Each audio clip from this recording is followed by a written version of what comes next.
Hello my dear, स्वागत है आपका अपने चैनल स्टडी ऑब्जर्वेशन में। फ्रेंड्स, आज हम बात करेंगे क्लास 10 बिहार बोर्ड के इकोनॉमिक्स में चैप्टर 1 में 15 वीवीआई ऑब्जेक्टिव क्वेश्चन पर। फ्रेंड्स, वीडियो को शुरू करने से पहले आज आप प्लीज़ वीडियो को लाइक कर दीजिए और अगर चैनल पर नए हैं तो प्लीज़ चैनल को सब्सक्राइब कर दीजिए। दोस्तों, ये 15 वीवीआई ऑब्जेक्टिव क्वेश्चन है, ये बहुत ही महत्वपूर्ण है क्योंकि यह बहुत बार एग्जाम में पूछा भी गया है, इसलिए आप चाहे तो इसका नोट भी तैयार कर सकते हैं। तो दोस्तों चलिए अब शुरू करते हैं। हमारा पहला क्वेश्चन है, निम्न में किसे प्राथमिक क्षेत्र कहा जाता है? पूछ रहा है किसे प्राथमिक क्षेत्र कहा जाता है। पहला नंबर ऑप्शन है सेवा क्षेत्र, दूसरा कृषि क्षेत्र और तीसरा औद्योगिक क्षेत्र और चौथा इनमें से कोई नहीं। तो हम जानते हैं कि कृषि क्षेत्र को ही प्राथमिक क्षेत्र कहा जाता है, इसलिए इसका ऑप्शन नंबर बी सही हो जाएगा। चलिए दोस्तों अगले क्वेश्चन पे चलते हैं। अगला क्वेश्चन है, इनमें कौन से देश में मिश्रित अर्थव्यवस्था है? कह रहा है कि कौन से देश में मिश्रित अर्थव्यवस्था है। पहला नंबर ऑप्शन है अमेरिका, दूसरा चीन, तीसरा भारत और चौथा इनमें से कोई नहीं। तो दोस्तों हम जानते हैं कि भारत में मिश्रित अर्थव्यवस्था है, इसलिए इसका ऑप्शन नंबर सी सही हो जाएगा। चलिए अगले क्वेश्चन पे चलते हैं। अगला क्वेश्चन कह रहा है कि भारत में योजना आयोग का गठन कब हुआ? भारत में योजना आयोग का गठन जो हुआ था वो कब हुआ? पहला नंबर ऑप्शन है 15 मार्च 1950, दूसरा 15 सितंबर 1950, तीसरा 15 अक्टूबर 1950 और चौथा इनमें से कोई नहीं। तो दोस्तों हम जानते हैं कि भारत में योजना आयोग का जो गठन हुआ था वो 15 मार्च 1950 को हुआ था, इसलिए इसका ऑप्शन नंबर ए सही हो जाएगा।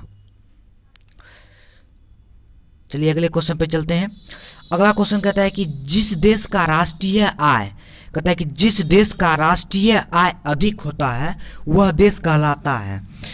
पहला नंबर ऑप्शन है अविकसित, दूसरा विकसित, तीसरा अर्धविकसित, चौथा इनमें से कोई नहीं।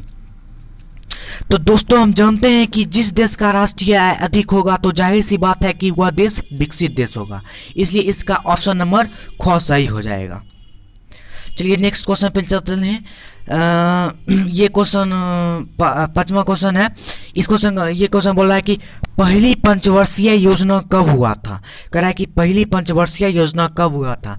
ऑप्शन नंबर ए है 1956 से 61 के बीच में और दूसरा है 1936 से 41 के बीच में, तीसरा है इनमें से 1951 से 56 के बीच में और चौथा है इनमें से कोई नहीं। तो दोस्तों हम जानते हैं कि पहली पंचवर्षीय योजना जो हुई थी वह 1951 से 56 के बीच में हुई थी, इसलिए इसका ऑप्शन नंबर ख सही हो जाएगा। नेक्स्ट क्वेश्चन पे चलते हैं। नेक्स्ट क्वेश्चन है हमारा, राष्ट्रीय विकास परिषद का गठन कब हुआ था?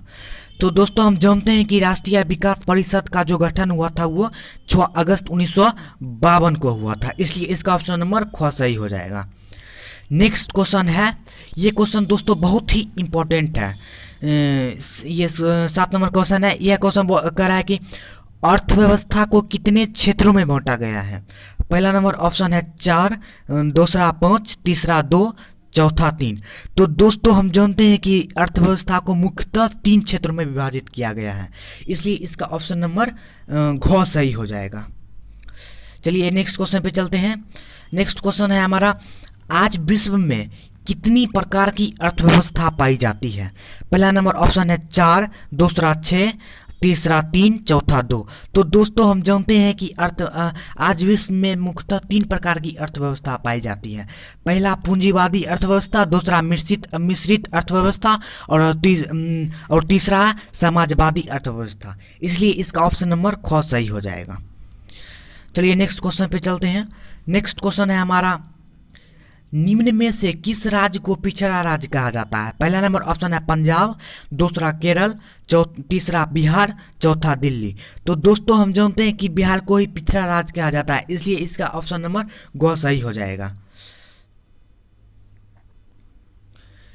नेक्स्ट क्वेश्चन है हमारा, निम्न में किसे द्वितीय क्षेत्र कहा जाता है?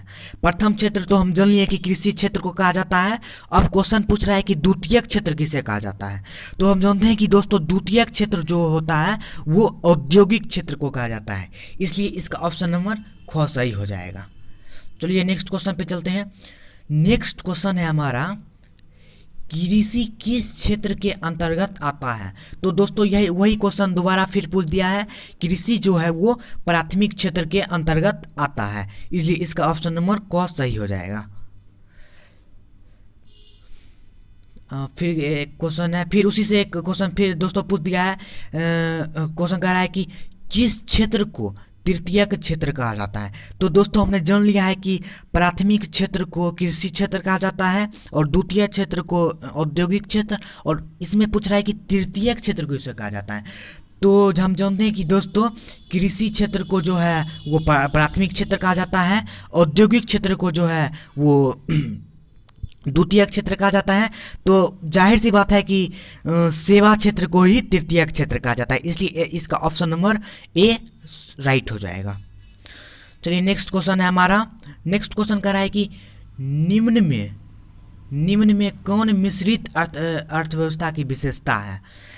तो कह रहा है कि कौन मिश्रित अर्थव्यवस्था की विशेषता है? पहला नंबर ऑप्शन निजी क्षेत्र, दूसरा सार्वजनिक क्षेत्र, तीसरा ए एवं बी दोनों, और चौथा इनमें से कोई नहीं। तो दोस्तों हम जानते हैं कि मिश्रित अर्थव्यवस्था में जो होता है वो निजी क्षेत्र एवं सार्वजनिक क्षेत्र दोनों होता है, तो इसका ऑप्शन नंबर सी सही हो जाएगा। चलिए नेक्स्ट क्वेश्चन है हमारा। नेक्स्ट क्वेश्चन है, कहता है कि स्वतंत्रता प्राप्ति के बाद भारत का मुख्य उद्देश्य क्या था? कहता है कि स्वतंत्रता प्राप्ति के बाद भारत का मुख्य उद्देश्य क्या था? तो दोस्तों पहला नंबर ऑप्शन है तीव्र आर्थिक विकास, दूसरा उत्पादक रोजगार सृजन, तीसरा निर्धनता निवारण, चौथा उपयुक्त सभी। तो दोस्तों ये तीनों जो था ना वो स्वतंत्रता प्राप्ति के बाद भारत का मुख्य आर्थिक उद्देश्य था, इसलिए इसका ऑप्शन नंबर डी सही हो जाएगा, उपयुक्त सभी। चलिए दोस्तों नेक्स्ट क्वेश्चन और लास्ट क्वेश्चन हमारा है, आर्थिक विकास की माप के लिए सबसे उपयुक्त सूचकांक है? आर्थिक विकास के लिए की माप के लिए सबसे उपयुक्त सूचकांक किसे कहा जाता है? तो पहला नंबर ऑप्शन है राजकीय आय, दूसरा प्रति व्यक्ति आय, तीसरा राष्ट्रीय आय, चौथा इनमें से कोई नहीं।